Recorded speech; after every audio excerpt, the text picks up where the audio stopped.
बिस्मिल्लाहिर्रहमानिर्रहीम। अज़ीज़ दोस्तों, चौधरी कुश्ती चैनल से आपका मेज़बान चौधरी मोहम्मद इकराम सफ़र एक नई वीडियो के साथ आपकी खिदमत में हाज़िर है। ये वीडियो इस वक्त हालात के तनाज़ुर में बनाई जा रही है।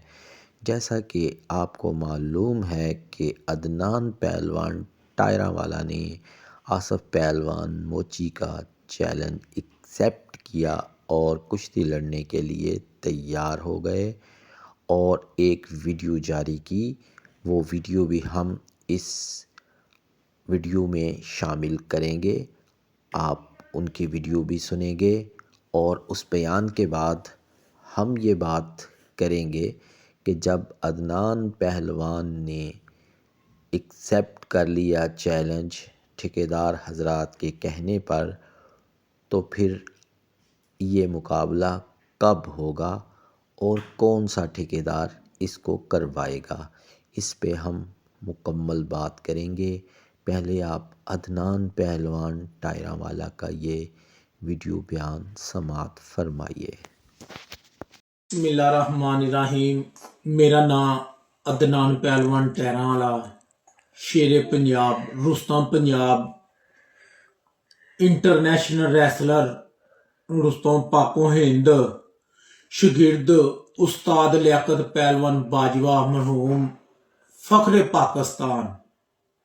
मैं ना सोशल मीडिया ते कदों दा सेमीफाइनल मेरा होया है आसफ पहलवान मोची दे नाल, ते मैं वेख के सुन के ते वेखो रियासत दे विच मैं और पाकिस्तान दे विच हर पाकिस्तान दे पहलवान दे नाल मैं लड़िया वां। मेरा आसफ पहलवान केरा वे ना मोची मेरा भरा वे। मैं इमरान दस्ती दा बयान सुनिया, मैं मन्नू खान दा बयान सुनिया, फिर मैं पप्पू राई साहब दा बयान सुनिया।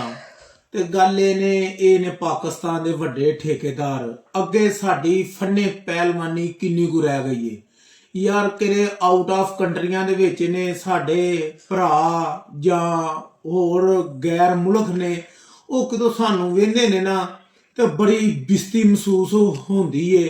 ते मैनू लिहाजा किरा पप्पू पहलवान राई साहब ने बयान दिता वे, ओनू भी सुन के ते मैनू बड़ी एक ना शर्मिंदगी महसूस अपने अंदर होई है यार। हर इंसान ने दुनिया फानी है, मर जाना में, किसी ने नहीं इत्थे रहना। वेखो साडे किरे वड्डे उस्ताद सन जां वड्डे साडे किरे रुस्तम जमा, साडे पीरो मुर्शद गामा पहलवान, रहीम पहलवान सुल्तानी आला, मां बख्श पहलवान, गूंगा पहलवान, किन्ने भी वड्डे पहलवान आए ने, वो किथे गए ने। सही है, असी भी टुर जाना में। ते लिहाजा मैं आसफ पहलवान मोची नू किरा उन्होंने चैलेंज किया वे, मैं उन्होंने चैलेंज कबूल करना वा। सारे पाकिस्तान के ठेकेदारां दे कोल मेरा नंबर है वे, मेरे नाल सारे राबता कर सकते ने। मैनू डेट देन, मैं किसी दी दिल हजारी नहीं करना चाहता। आसफ ही मेरा भरा वे। मैं रियासत दे विच इन्ना लड़िया वा, मैं 20 साल लड़िया वा रियासत दे विच। ते अल्लाह दी मेहरबानी दे नाल अल्लाह दी मेहरबानी दे नाल ते मैं लड़ांगा। आसफ मेरा भरा वे। मैं वेखो मटर भी मेरा भरा वे। मेरी किसी दे नाल जाती कोई दुश्मनी नहीं, दुश्मनी सिर्फ साडी हुंदी है कंड दी। ते लिहाजा ठेकेदारां ने कोल मेरे नंबर ने। मैं पाकिस्तान दे विच आसफ पहलवान मोची नू मैं चैलेंज ओदा कबूल करना वा। मैनू किथे कहंदे ने मैं लड़न वास्ते आसफ पहलवान मोची दे नाल तैयार हाँ। मैनू किथे आवाज देन सारे ठेकेदार ने। पप्पू राई साहब ने, इमरान दस्ती साहब का मैं बयान सुनिया, पप्पू राई साहब का सुनिया, मन्नू खान का सुनिया। बड़े बड़े कमेंट आते ने, बड़े बड़े आते ने ते ज्यादती है। सही है, मैं फन्ने पहलवानी दे नाल मेरे उस्ताद ने मैनू पता वे जिवें मैनू पालिया वे। ते मेरा उस्ताद कहंदा सी पुत्रा मैं पहलवानी नाल प्यार कीता वे।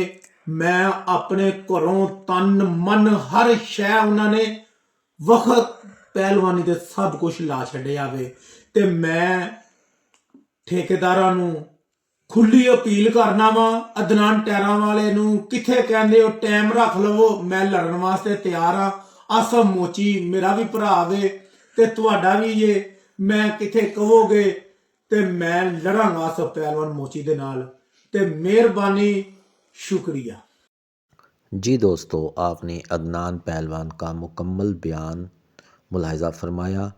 अब ज़रूरत इस अमर की है कि ठेकेदार हजरात जिन्होंने फरमाइशें भी की और अदनान पहलवान ने उनकी बात तस्लीम की, अब वो इस कुश्ती का एहतमाम इंतज़ाम फ़ौरी तौर पर करें, क्योंकि आगे रमज़ान शरीफ भी शुरू हो रहा है और फिर फ़ौरन ईद का इम्पैक्ट और टाइम आगे से आगे चला जाएगा।